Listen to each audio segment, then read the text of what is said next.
جو مشرق وسطی ہے وہ ہائی الرٹ ہے، پوری دنیا بلکہ پورا خطہ ہائی الرٹ ہے، اور مڈل ایسٹ پر سب کی نظریں ہیں۔ مڈل ایسٹ ایک ہاٹ سپاٹ بنا ہوا ہے۔ آج ایک بڑا خوفناک قسم کا حملہ ہوا ہے، اور ریئلٹی یہ ہے، اصل حقیقت یہ ہے کہ اس وقت پوری دنیا مسلم امہ اور بڑے بڑے چولے اور نعتیں ترانے پتہ نہیں کیا کیا پڑھتے رہتے ہیں، یہ مذاق بنے ہوئے، ٹھٹھا بنے ہوئے ہیں، یہ بے چارگی کی ایک مثال بنے ہوئے ہیں۔ انہیں گھر میں گھس کر مارا جا رہا ہے، پھینٹا تڑکا لگایا جا رہا ہے، لیکن ان میں سے بولنے کی سکت نہیں ہے، یعنی چھوڑے حملہ کرنے کی۔ متعدد سیویلینز بھی زخمی ہوئے ہیں۔ ایران کے آرمی چیف میجر جنرل محمد باقری بھی اس کی زد میں آ کر شہید ہوئے۔ ایران حکومت نے امیر حبیب اللہ سیاری کو ایران کا قائم مقام آرمی چیف تعینات کر دیا ہے۔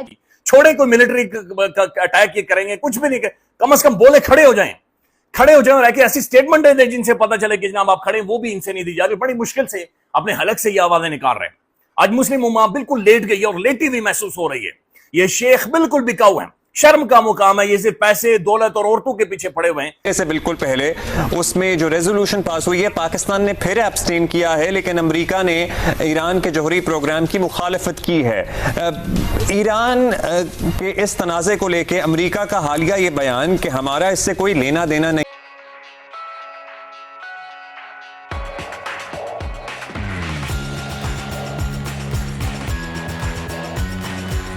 اس کے علاوہ ان کا کوئی سٹیک نہیں ہے۔ اسرائیل نے پریکٹیکلی آج ایران کو بھون کر رکھ دیا ہے، یہ ریئلٹی ہے۔ اتنا خوفناک اٹیک حالیہ تاریخ میں نہیں ہوا، اور اس نے ایران کی کمر توڑ کر رکھ دی ہے۔ اس شیطانی ریاست نے ایران کی کمر توڑ کر رکھ دی ہے۔ دیکھیں اب معاملات یہاں جہاں تک پہنچ چکے ہیں، اس کے بعد ایران کے لیے اب یہ سروائیول کا ایک معاملہ ہے، یہ ڈو اور ڈائی ہے۔ اگر ایران اسی طرح کا اٹیک نہیں کرتا یا ایران پھر تھوڑا سا بیک فوٹ پر چلا جاتا ہے تو سمجھے کہ ایران ختم، مکمل طور پر ختم ہے، اس سے آگے وہ سروائیو نہیں کر سکے گا۔ اور جس طریقے کا اٹیک ہوا ہے اس کے اندر ایران کی جو انٹیلیجنس ہے اس کا ایک بڑا خوفناک قسم کا فیلئر نظر آ رہا ہے۔ ایک بڑی ہی ایک ارریسپونسبل بیہیویئر یا ارریسپونسبل پرفارمنس ایران کی اپنے انٹیلیجنس ایجنسیز، اپنے خفیہ اداروں کا نظر آ رہا ہے کہ کرتے کیا رہا ہے۔ یعنی اتنی بے وقوفی کہ آپ نے اہم ترین شخصیات کو مروا دیا ہے ایک ایسے ٹائم میں جب پوری دنیا کو پتا تھا کہ حملہ ہونے والا ہے۔ حملے کے چند منٹ کے اندر اندر بین الاقوامی خبر یہ بن گئی ہے کہ نیتن یاہو انڈر گراؤنڈ ہو گیا ہے، نامعلوم جگہ پر چلا گیا ہے، یعنی وہ جو اسرائیلی جو پرائم منسٹر ہے وہ زمین کے نیچے چلا گیا، پتہ نہیں آسمان نکل گیا، غائب ہو گیا، وہ بندہ غائب ہو گیا۔ ان کی اہم ترین شخصیات بیک فوٹ پر چلی گئی ہیں، بالکل منظر سے غائب ہو گئی ہیں۔ ایران کے اندر ایسا کیوں نہیں ہوا؟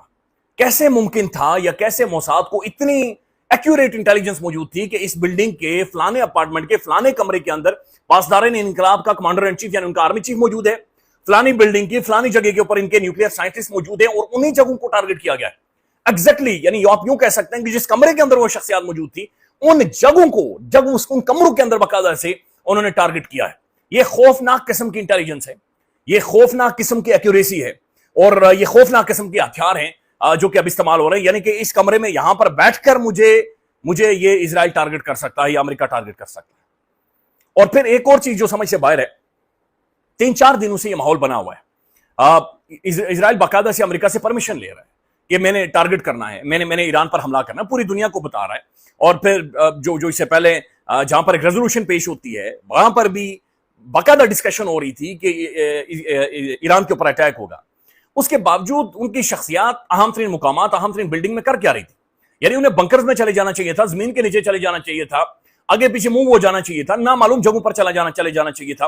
اس سے پہلے انہوں نے محسن فخری زادہ اسی طرح سے مارا، قاسم سلیمانی کو مارا، ایران کے صدر کو مارا، اور اب باقاعدہ سے ان کے 6 سائنسدان ایک ہی بلڈنگ کے اندر، ایک ہی عمارت کے اندر مارے گئے۔ اب میں دیکھ رہا تھا الجزیرہ، ان کا رپورٹر یہ کہہ رہا ہے کہ میرے پیچھے یہ جو عمارت ہے نا، اس عمارت کے اندر نیوکلیئر سائنسدان موجود ہے، اور یہ وہ نیوکلیئر سائنٹسٹ ہیں جو کہ 100 سالوں میں جا کر پیدا ہوتے ہیں۔ یہ واقعتاً ایران کو جوہری طاقت بنا سکتے تھے۔ اب جو اسرائیل کا اٹیک ہے، نہ صرف اس نے شخصیات کو مارا ہے بلکہ 8 سے 9 اہم ترین جگہوں کو اس نے ایران کے اندر ٹارگٹ کیا ہے اور وہاں پر تباہی پھیلا دی ہے۔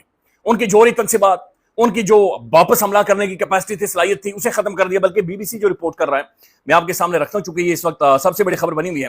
ایران کے جوہری افسردگی کے مرکزی مقام کو نشانہ بنایا گیا ہے انٹرنیشنل ایٹمک ایجنسی کی تصدیق، اور باقاعدہ سے انہوں نے ویڈیو ایویڈنس بھی جاری کیے کہ جس طرح کا اٹیک انہوں نے کیا ہے۔ ایران کے مسلح افواج کے چیف اینڈ سٹاف محمد باقری بھی اسرائیلی حملے میں ہلاک ہو گئے ہیں۔ ایران نے اس سے قبل پاسداران انقلاب کے کمانڈر ان چیف حسین سلامی اور 2 جوہری سائنسدانوں کے مارے جانے کی تصدیق کی، اور یہ 6 جوہری سائنسدان ہیں ایران کے جو کہ شہید ہوئے ہیں، انہیں مار دیا گیا ہے۔ It's a very sad happening جو کہ یہاں پر ہوا ہے۔ عراق کے ساتھ جنگ کے بعد یہ ایران نے اپنی سرزمین پر اس پیمانے کی فوجی کارروائی نہیں دیکھی ہے، اور اس بارے میں پیش گوئی کرنا پہلے بھی کہیں زیادہ مشکل ہو گیا ہے کہ اس خطے میں آگے کیا ہونے والا ہے۔ ظاہر ہے دیکھیں اب سوال یہ پیدا ہوتا ہے کہ ابھی تک تو